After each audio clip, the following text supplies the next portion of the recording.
Hey, fellow mathers. Welcome to the podcast where math is figure-outable. I'm Pam Harris, a former mimicker turned mather. And I'm Kim Montague, a reasoner who now knows how to share her thinking with others. At Math is Figure-Outable, we are on a mission to improve math teaching. We know that algorithms are amazing achievements, but they're not good teaching tools because mimicking step-by-step procedures can actually trap students into using less sophisticated reasoning than the problems are intended to develop. In this podcast, we help you teach mathing, building relationships with your students, and grappling with mathematical relationships. We are so glad that you're on this journey to make math more figure-outable. Bam! All right, Kim, we have been doing a series of what we call our success map of how we look at working with teachers, how we look at differentiating as we work with teachers. We differentiate less by separating teachers out into low and high groups and giving them different things to do. And we differentiate more. Did you air quote your fingers? Because we can't hear that. Oh, totally. You can't hear. Oh, we don't do that.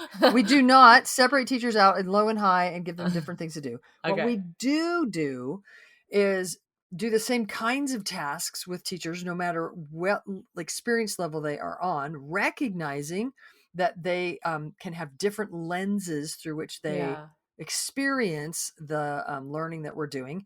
And we help teachers recognize through which lens they could kind of focus on so that as they focus there, they can make progress.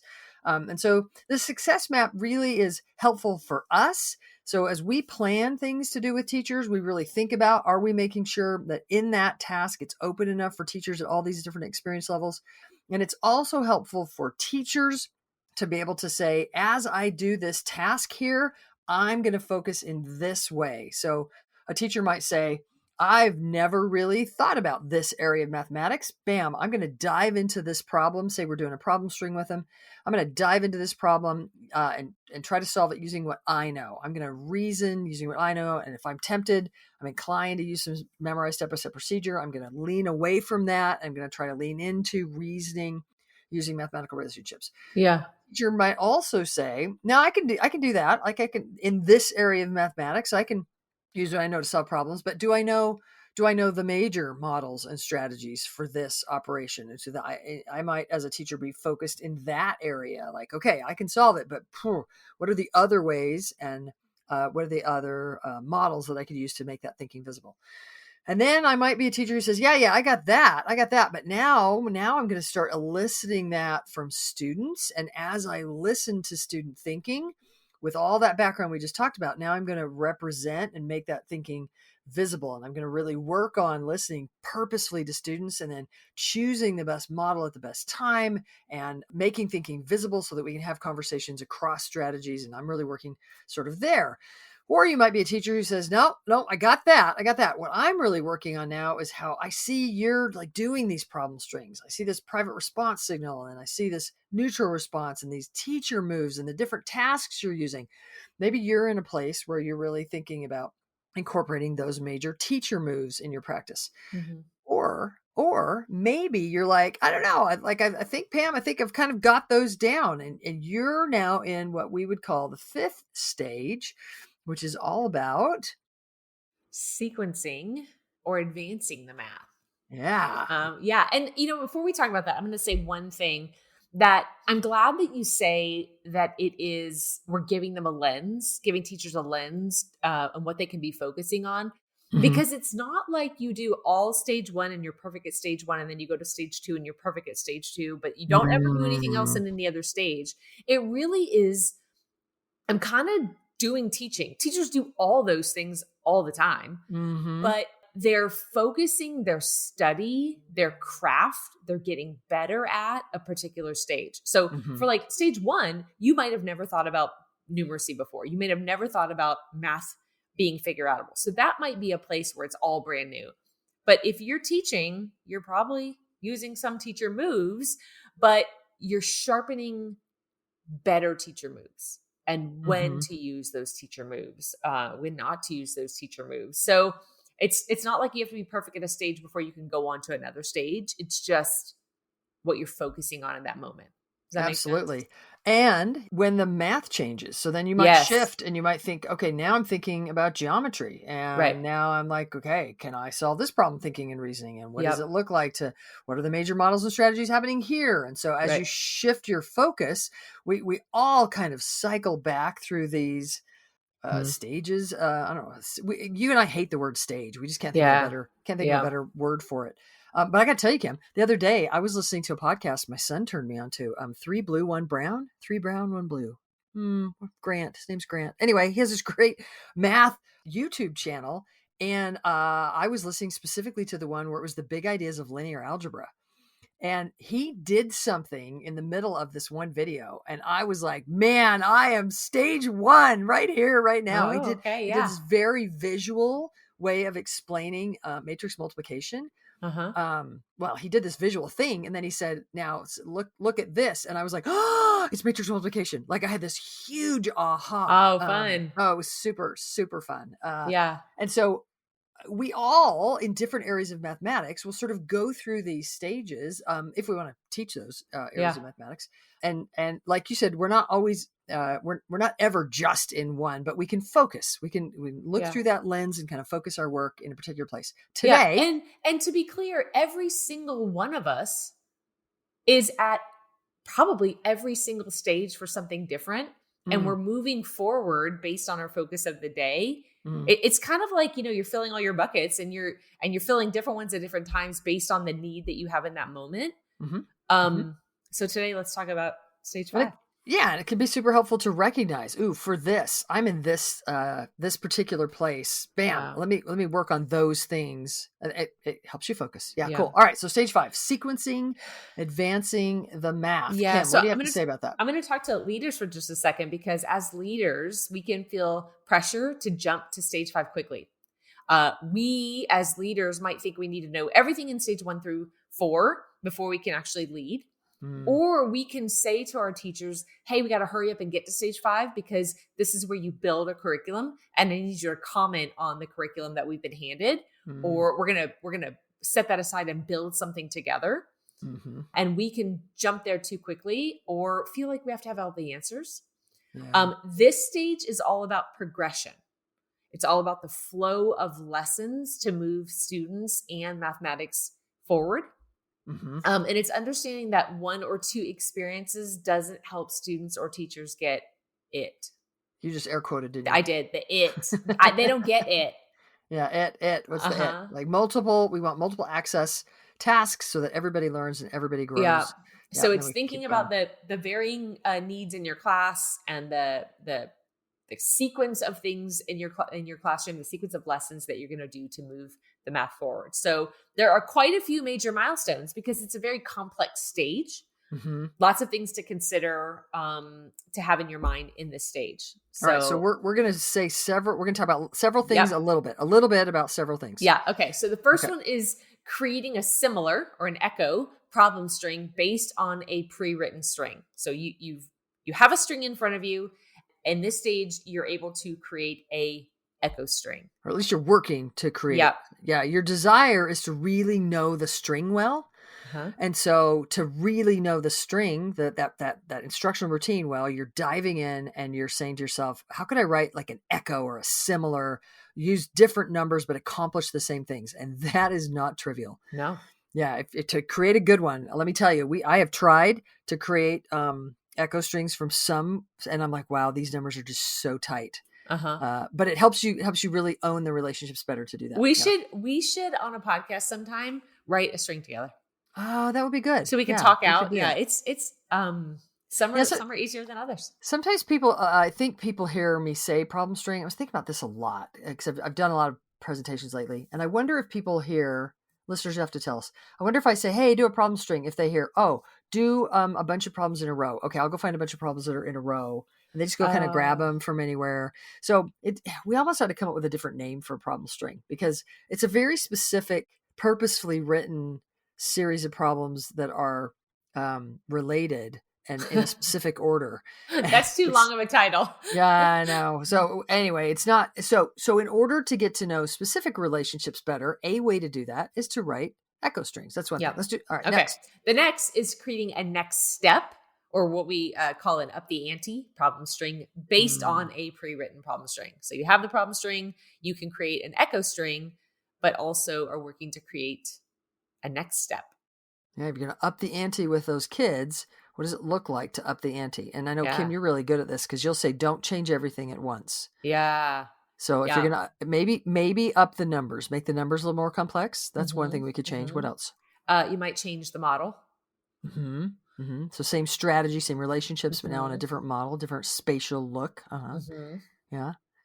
You might have more high level starting point. So the numbers might still be in 3 digits, but you start right away into 3 digits rather than work your way up into that. Yeah.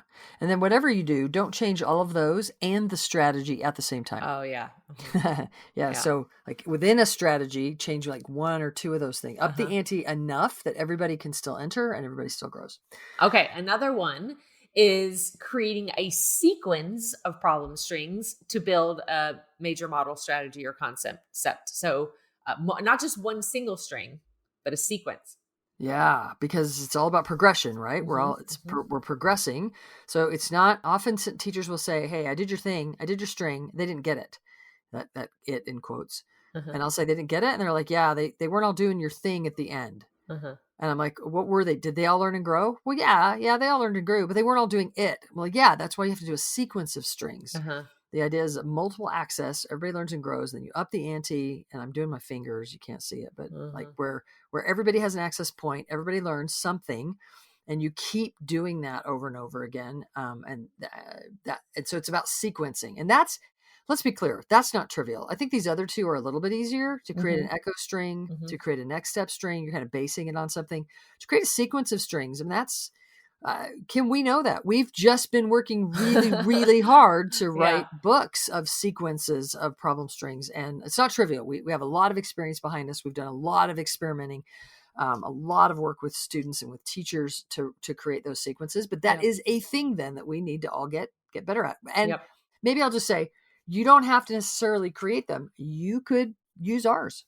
yeah. It's a, Well, and we would say that if you thought that you had to create them before you could start using them, oh yeah, then no. then then you're missing a lot of opportunity to build into yourself and your students' understanding.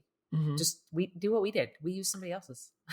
Yeah, We so totally, for sure, when you're in stages 1 through 4, and when you get to yeah, stage 5, then you're kind of in a place where you're like, no, now, like I'm in stage 5. I want to build some sequences, or yeah, at least choose good sequences for the time yeah. And for it where might you be are. true for an operation or two, but not all. Yep, Right? yep, Okay, nice. we got to move on. Yep, So you can create a sequence or working on creating a sequence of problem strings, but you're also creating and facilitating a sequence that might be a problem string, then a rich task, then a congress, then a problem string. So a sequence of different types of lesson types. that actually work Um, into each other. yeah. Yeah, they Hmm. flow from each other. Yep. And we really like that small well, there's a word I want. That chunk of a Hmm. string that leads into a rich task, followed by that discussion at the end, and then lead out of that with a string to kind of cinch something that Yep. happened in the rich task. So we like that chunk, we're all about sequences here. We're all about Hmm. progression, and that's a really nice chunk that you could iterate. Like working on that chunk is a part of this stage that you're in. Uh-huh. I feel like our list is going from like smaller pieces to bigger pieces because the next one Ah, is focusing on moving the math forward by sequencing tasks. So you have that chunk that you just maybe I described that yeah. was the string task congress string, Hmm. but then also within a major unit, sequencing what are the big tasks that you're going to do Then within a unit. yeah, and you'll have problem strings on either side of them, right? Yeah. So yeah, you kind of think of a unit. At least this is the way we think of units. Is like these are the main things that we want to accomplish, need to accomplish in this unit. And so we have these major tasks that are kind of the anchors, and we get in and out of those tasks using problem strings and other instructional routines peppered in Mhm. as we go. So yeah, creating that sequence is work to do in stage 5. Yeah. Yeah, cool. So I mentioned this in stage 2, knowing the progression of models for your chosen operation. So in stage 2, you're learning all about the major strategies and models, and Hmm. you'll start your work of thinking about which models win. Hmm. But in stage 5, you're really understanding and thinking carefully about when to leave them behind, when to introduce a particular Models. model, Hmm. where to how to identify where your students' needs are so that you can give them the model that they need at the right time. Yeah, and I would get even more vertical than that, like having a sense and feel for how that model was used in the grade before and Yeah. how it would be used after, so that that you help students not get trapped in less sophisticated models, but you bring up models. God, every time I do work with middle school teachers, they just say, please tell every third, fourth, and fifth grade teacher that you work with to please use ratio tables for multiplication and division, because Yeah. then we can just soar Yeah. with them. And so Yeah. it's this idea of having the sense of the progression of models. Yep. Yeah. Yeah, Yep. for sure. Another milestone is knowing the connection between strategies, all the strategies that you learned in stage Mm, 2, knowing the hmm. connections between them and making use of the properties to explain and compare. So little bit of compare work happens on, but here is where you kind of get outside of the strategies and you're understanding the properties well enough that you can see the connections. Bit more It's global. Yeah. yeah, mhm, Yep. And lastly, we can actually help in this stage. We can really focus on the different structures of problem strings. Problem strings yeah. are so amazing, and one of the things that's amazing is there's different kinds of problem strings, and we really can dive into learning that here. Yeah. And so you're probably never going to really exit stage 5. There's always work and something new to learn, and ways to grow. And let's say you're the most masterful stage 5 person ever, then that's in one area of mathematics. Where it's Mm-hmm, cyclical, mm-hmm, like you've said before. mm-hmm. In this stage, collaboration and reflection is key. And then you'll focus on a new area of mathematics. Yeah, and zip back around and be Yeah. super cyclical through all of those Yeah. stages. All right. What can people work on?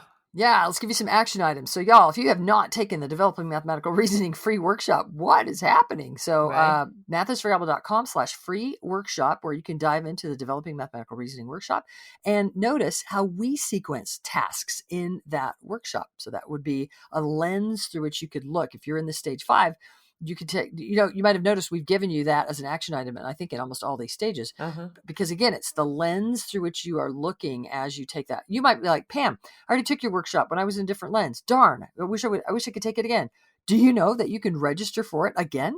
No harm, no foul. You can totally take it as many times as you want to. In fact, I'll just mention, if we have any university folks listening to the podcast, contact me at pam@mathisforgullible.com, and there is a high probability that I'll give you access to that workshop for your students in your methods courses. Yep. And then you can have it You for a know, whole semester. Yeah, go ahead. every once in a while, I have a reason to look up somebody, just a name in our system, Yeah. and you can see that many people have taken DMR like three, Mm. 4 times. You can see each time they've registered, and somebody might say, "Oh my gosh, why are they watching it again? Did they watch it once?" Yeah, but maybe it's 6 months between or a year between because they're looking at it through a different lens. Through a different lens. You're in a Yeah, different place in it's your cool. experience level. Yeah, Yep. absolutely. Y'all, another action item is to check out our problem string books, because those are all about progressions of the problems in the string. We have next step, or we have echo strings, the similar strings, and we have next step strings. So it would be a way for you as a leader could have everybody look at that, just that progression of strings. That could be a conversation that you have with your advanced teachers about why this progression, how did they make these grow from each other. Along with that, if you're a high school teacher, the Discovering Math series, Discovering Algebra and Discovering Advanced Algebra, have amazing tasks. Like we talked about the sequence of a string into a task into a string. They have amazing tasks in the student books. And then I wrote problem strings to go along to exactly what we just said, to bookend those tasks. So Discovering Algebra and Discovering Advanced Algebra then are accompanied with the algebra problem string books and the advanced algebra problem string books. Give you a really good idea of those chunks of progressions. And y'all, you could just look at your scope and sequence, and you could say to yourself, how am I sequencing tasks? And the Mhm. kinds of things that we talked about today, how are you sequencing tasks to move the math forward? The good news is that everyone is on their own journey. And we get to celebrate that we're on this journey together. Some people's journey is faster, some is slower, and sometimes you'll meet people who are at a different place on this journey. Mm-hmm. But it's all very exciting. It's a good place to be. Let's all celebrate that we're on this journey together. It's fantastic. Making math more figure outable. Y'all, thanks for joining us for this series. We hope that you found a place where you can focus on the learning that you're doing from a particular lens, through a particular lens, as we all continue to progress. Okay, thanks, Kim. This was fun. All right, y'all, thanks for tuning in and teaching more and more real math. To find out more about the Math is Figureoutable movement, visit mathisfigureoutable.com and keep spreading the word that math is figureoutable.